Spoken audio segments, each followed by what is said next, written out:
বাটেরা ২ নং ওয়ার্ডবাসীর উদ্যোগে ইসলামী এই সম্মেলনের সম্মানিত সভাপতি, উপস্থিত মুরব্বিয়ানে কেরাম, অতিথিবৃন্দ, বিশেষ করে এখানে উপস্থিত আছেন আমার ভাই মৌলানা কাজী ফজলুল হক খান সাহেব এবং উপস্থিত বেরাদারান ইসলাম, আল্লাহ তাআলার শুকরিয়া আদায় করি যে আল্লাহ তাআলা আমাদেরকে তার হাবিবের উম্মত হিসাবে কবুল করেছেন। আলহামদুলিল্লাহ, আমরা এই জন্য শুকরিয়া আদায় করি যে আল্লাহ তাআলা আমাদেরকে নিরাপদ সুস্থ জীবন দান করে আজকে আমাদেরকে ক্ষুধায় অন্ন জুগিয়েছেন। আলহামদুলিল্লাহ, এই শুকরিয়াটা কেন আদায় করলাম? হাদিস শরীফের মধ্যে এসেছে এরকম একখানা হাদিস, মান আসবাহা ইয়াওমান আমিনান ফি সিরবিহি মুআফান ফি জাসাদিহি ইনদাহু কুত ইয়াউমিহি ফাকাআন্নামা হিজাত লাহু আদ-দুনিয়া।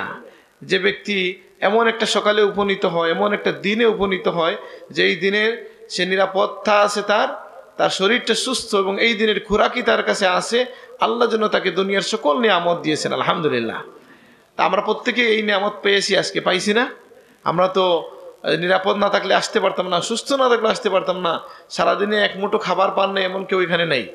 সুতরাং আমরা শুকরিয়া আদায় করি আলহামদুলিল্লাহ।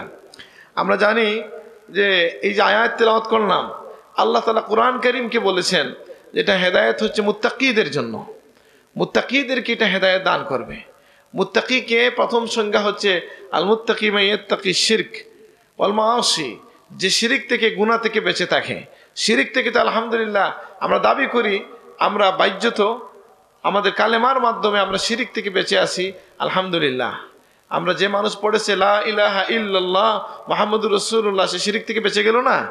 কিন্তু আবার শিরিকের কিছু ছোট ছোট প্রকার আছে, যেমনটা সাইয়েদনা আবু বকর সিদ্দিক রাদিয়াল্লাহু আনহুকে নবী করিম সাল্লাল্লাহু আলাইহি ওয়াসাল্লাম বলেছেন, আমি তোমাকে এমন একটি দোয়া শিখিয়ে দেব যে এরপরে কি হবে, যে তোমার কি হবে না, শিরিকের সম্ভাবনা থাকবে না। তিনি বললেন, ইয়া রাসূলুল্লাহ, ইমানের পরেও কি শিরিক থাকে? নবীজি বললেন, মানুষের হৃদয়ে ওই প্রকার চেয়েও ছোট ছোট শিরিকের কি থাকে, সম্ভাবনা থেকে যায়। সেটা কি? যে এইগুলা বিস্তারিত সুফিয়ে কেরামের কিতাবের মধ্যে পাওয়া যায়, হাদিস শরীফ থেকে তারা আউলিয়া কেরামের জীবনী এবং কথাবার্তার মধ্য থেকে এগুলা তারা নিয়ে এসেছেন। যেমন ধরেন কুফরিমূলক কথা আমরা অনেক সময় অনেক মানুষ বলে, কিন্তু তার এটার মধ্যে খেয়াল থাকে না।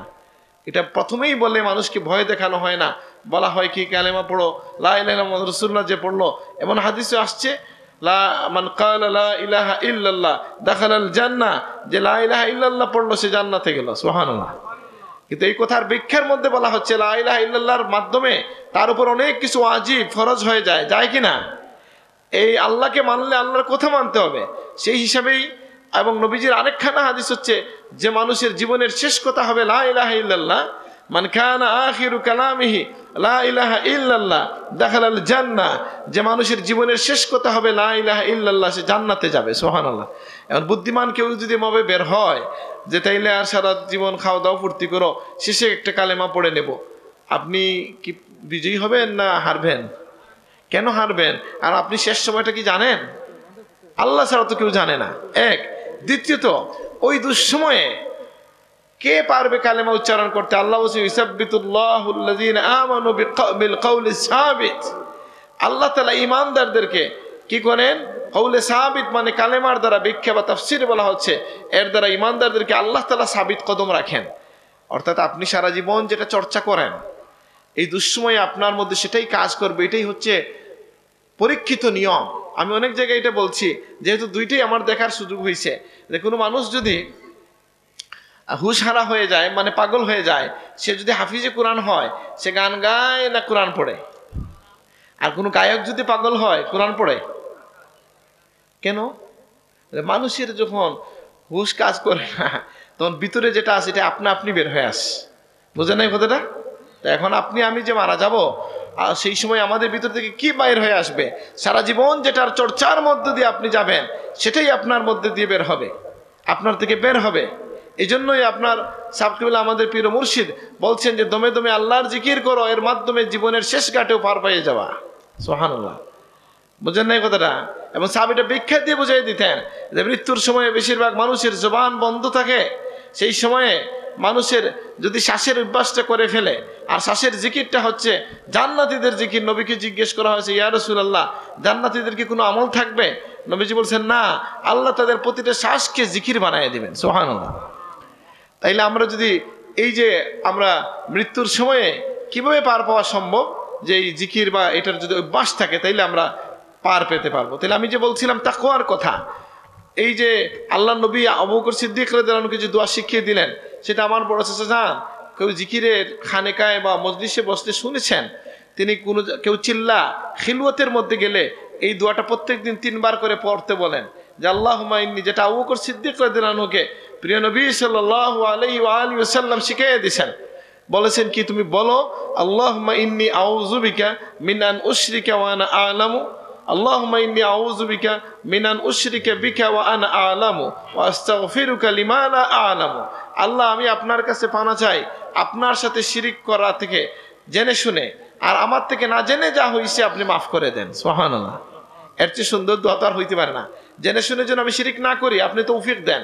আর বলে যদি কিছু হয়ে যায়, ছোট শিরিকের মধ্যে এটাও একটা, যে আমাদের কথাবার্তা অনেক সময় এগুলা চলে আসে, অনেক সময় মানুষজন এগুলা খেয়াল করে না।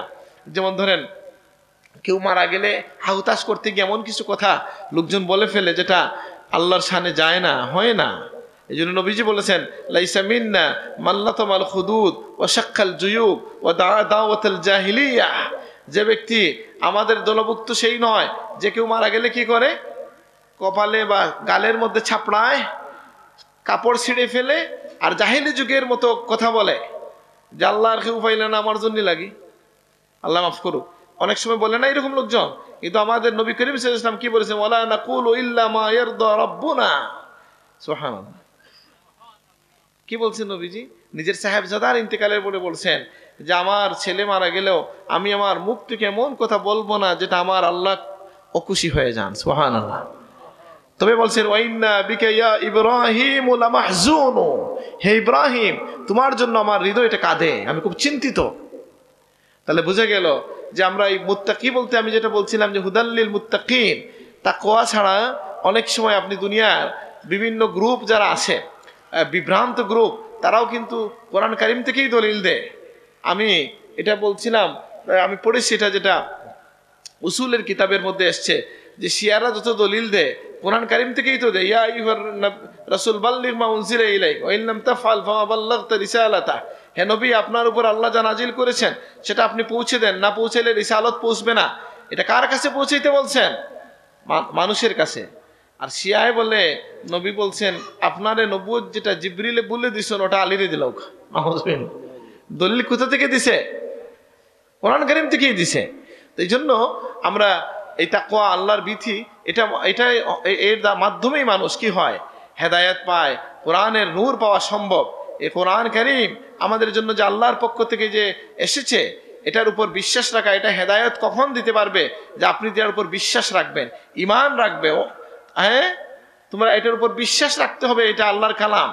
এরপর এটার প্রতি কি রাখতে হবে? বিশ্বাস।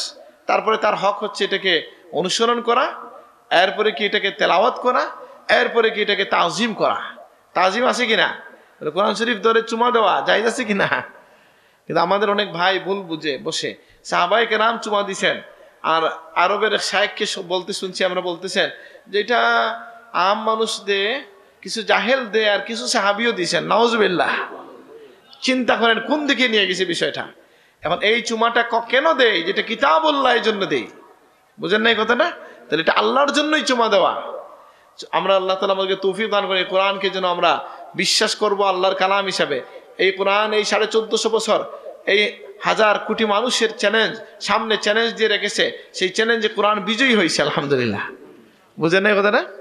এমন কিছু বিষয়ের মাধ্যমে কোরআন বিজয়ী হয়েছে। আমার সময় নেই এই বিষয়ে কথা বলার, আমি খুব বেশি জানিও তা না, কিন্তু ছোট ছোট কিছু বিষয় থেকে আপনারা বিস্মিত হবেন যে বই টই লেখা হয়েছে এই বিষয়ে, যে বাইবেল, বিজ্ঞান ও কোরআন, বা বাইবেল, কোরআন ও বিজ্ঞান, এভাবে বই লিখে মানুষজন লিখে দিয়েছে যে কোরআনের সাইন্টিফিক যে সমস্ত আমাদের মানে ইন্ডিকেশনস আছে, এটা নিয়ে বই বের হয়েছে, সাইন্টিফিক ইন্ডিকেশনস ইন দ্য কোরআন, হলি কোরআন।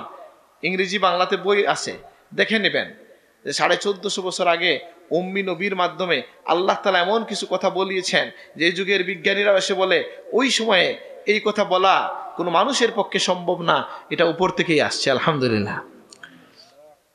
অনেক কিছু এই কথাটা আমি বহু জায়গায় বলছি, আপনাদেরকে বলতেছি, যেহেতু এটা আমার প্রকাশ্যে সামনে ঘটনা, অর্থাৎ আমাদের এখানে নাসার একজন বিজ্ঞানী আসছেন আমার ডিপার্টমেন্টে, এসে বলছেন যে এক লোক মুসলমান হয়েছে জাপানের বিজ্ঞানী শুধু একটা আয়াতের কারণে। কয়টা আয়াতের কারণে? একটা আয়াত। আল্লাহ কালামুল্লাহ একটা আয়াত বলেছেন কি, কুল্লামা নাউদিজাত জুলুদুহুম বাদদালনা জুলুদান গায়রাহা লিয়াযুকুল আযাব, যে জাহান্নামীদের আযাবের সিস্টেম হবে কি, যে তাদের চামড়া যখন একবার জ্বলে যাবে আল্লাহ তাআলা আবার এই চামড়াকে নতুন করে দিবেন যাতে তারা আযাবের স্বাদ অনুভব করে, শাস্তির স্বাদ অনুভব করে। জাপানের বিজ্ঞানী গবেষণা করেছেন বহু বছর, 20-30 বছর গবেষণা করে তিনি একটা গবেষণার রেজাল্টে আসছেন কোরআনের আয়াত না জেনেই।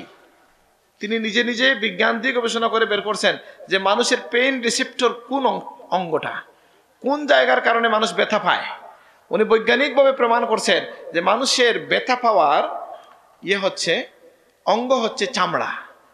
সে কিন্তু কোরআন জানতো না, আর যখন দেখছে 1450 বছর আগের একটা কিতাবে এই কথা লেখা, সাথে সাথে সে মুসলমান হয়ে গেছে। যে বলছে এটা কোন মানুষের পক্ষে এত আগে বলা সম্ভব না। সুবহানাল্লাহ। তো কোরআন ঈমান আনতে যে চ্যালেঞ্জ করেছে, কোরআনের উপর আমরা বিশ্বাস রাখবো। আমরা তো আলহামদুলিল্লাহ বাই বর্ন মুসলমান হিসেবে, জন্মগত মুসলমান হিসেবে সৌভাগ্যবান আলহামদুলিল্লাহ। কিন্তু ইমানকে তাজা এবং ইমানের নূর বাড়াইতে গেলে আপনার কিছুটা জ্ঞান অর্জনের দরকার হয়। কোরআন হচ্ছে জ্ঞানের, বা বিশেষ করে ইসলাম জ্ঞানের ধর্ম, পড়াশোনার ধর্ম। ইকরা বিসমি রাব্বিকাল্লাযী খালাক। কোরআন পড়ার প্রতি আহ্বান জানিয়েছে, চিন্তাশীলতার প্রতি, তাফাক্কুরের প্রতি আহ্বান জানিয়েছে। কেন? যে কোরআন যত গবেষণা হবে, কোরআনের নূর মানুষ তত বেশি উপলব্ধি করতে পারে। আল্লাহ আমাদেরকে তৌফিক দান করুন, আমিন। কোরআনের এত সমস্ত গুণ, সব গুণ নিয়েই আপনি বিশ্বাস করবেন এটা নূর, হেদায়েতের নূর। তা আমাদের মধ্যে আবার অনেক বেজাল হয়ে যায়, অনেক মানুষ কোরআন নূর মানে, নবী নূর মানে না, এটা হয় না। তা আমি প্রশ্ন করি অনেককে যে কোরআন কিভাবে নূর, একটু বললেন তো আমাকে, এটা ব্যাখ্যা কি? কোরআন নূর হচ্ছে এটা পড়লে মানুষ কি হয়, মানুষের জীবন নূরানি হয়, নূরের জগতে সে দাখিল হয়, নূরের জান্নাতে যেতে পারে। এটা হেদায়েতের নূর। তাইলে আমাকে বলেন, নবী কি হেদায়েতের নূর না? মানে নবীকে দেখে মানুষ হেদায়েত হয় নাই? নবীর কথা শুনে সুহবতের কারণে মানুষ দামি হয় নাই? যে অর্থে নবী নূর, কোরআন নূর, সে অর্থে বতরি কাউল আমার নবীও নূর, কোনো অসুবিধা নাই। এগুলো নিয়ে তর্কে জড়ানোর কোনো মানে হয় না। আর নবীর বাশারিয়ত স্বীকার আমরাও করি না। আর মানুষ আল্লাহর সবচেয়ে উত্তম সৃষ্টি, মানুষের নবী হিসেবে আমার নবী এসেছেন। তিনি মানুষ ছিলেন কিন্তু শ্রেষ্ঠ মানুষ ছিলেন।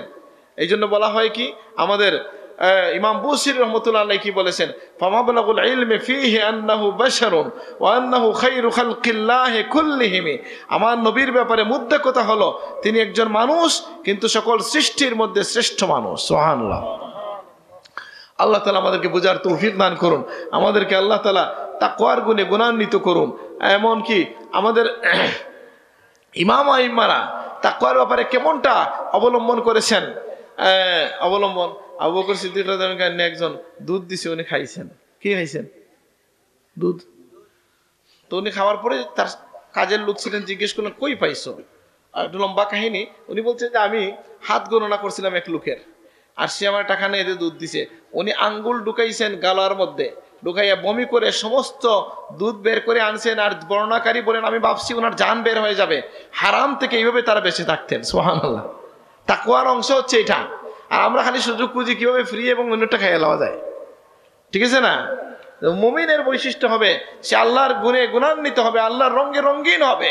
আমার মনটা অন্তত কিভাবে বানায় যে আমি কারো খাবো না, আমি খাওয়ানোর চেষ্টা করব। আল্লাহ আপনাকে ধনী বানিয়ে দেবেন ইনশাআল্লাহ। আপনার মনটা এইভাবে হওয়া লাগবে। আমরা যেন হিরস এবং তামা থেকে, লোভ থেকে বেঁচে থাকি। আল্লাহ আমাদেরকে তৌফিক দান করুন। আমরা যেন অল্পে তুষ্টি হই, কানাত যেটা, এটা যেন আল্লাহ নসিব করেন। এর জন্য দোয়া আছে, আল্লাহুম্মা কান্নিনি বিমা রাযাকতানি ওয়া বারিক লি ফিমা আতাইতানি। আল্লাহ আপনি যে রিজিক দিয়েছেন সেখানে আমাকে কানাত নসিব করেন, তুষ্টি নসিব করেন।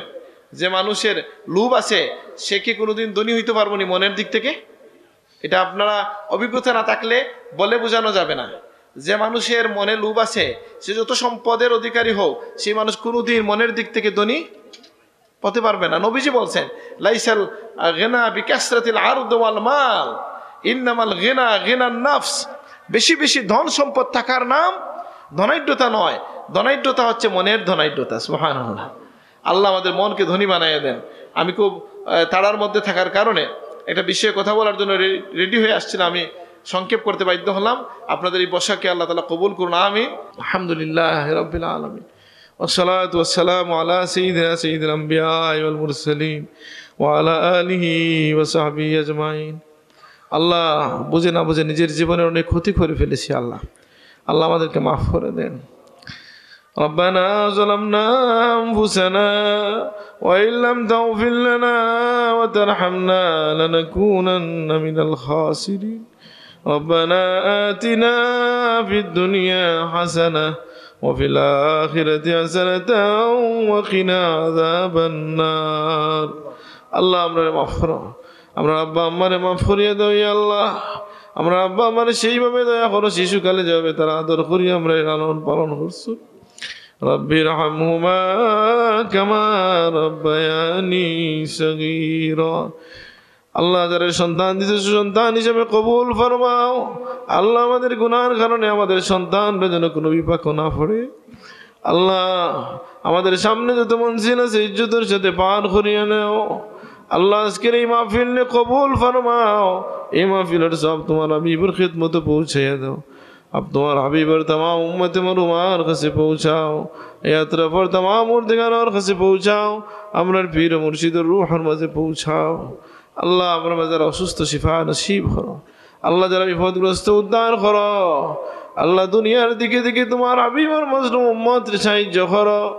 अल्लाह अमर मज़र अभावग्रस्त अभाव दूर करो। যারা ঋণগ্রস্ত আছে ঋণ আদায় করার তৌফিক দান করো। আল্লাহ বেরোজগার হালাল রুজির দরওয়াজা খোলো। দেশ বিদেশে যারা আছেন আল্লাহ আমন আফিয়ত ইমান ও মানে বরকতের জীবন নসিব করো।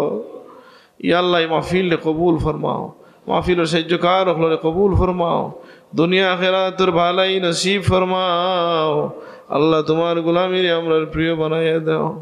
اللهم حبب إلينا الإيمان وزينه في قلوبنا وكره إلينا الكفر والفسوق والعصيان واجعلنا من الراشدين। يا الله দুনিয়া আখিরাতের লাঞ্ছনা থেকে মেরে বাঁচাও। আল্লাহ কিয়ামতের ভয়াল দিন তোমার হাবিবর কিনারা জায়গা দিও। তোমার হাবিবর সুপারিশে তোমার হাবিবর পিছে পিছে তোমার হাবিবর দামনের নিচু করে পুল সিরাত পার করে দিও। অন্ধকার কবরে আল্লাহ তোমার দয়ার চাদর দিয়ে আমরা এটা খেয়ে রাখো। মৃত্যুর সময় আমরার জবানও জারি করে দিও কালেমায়ে তাইয়্যিবা লা ইলাহা ইল্লাল্লাহু মুহাম্মাদুর রাসূলুল্লাহ সাল্লাল্লাহু আলাইহি ওয়াসাল্লাম।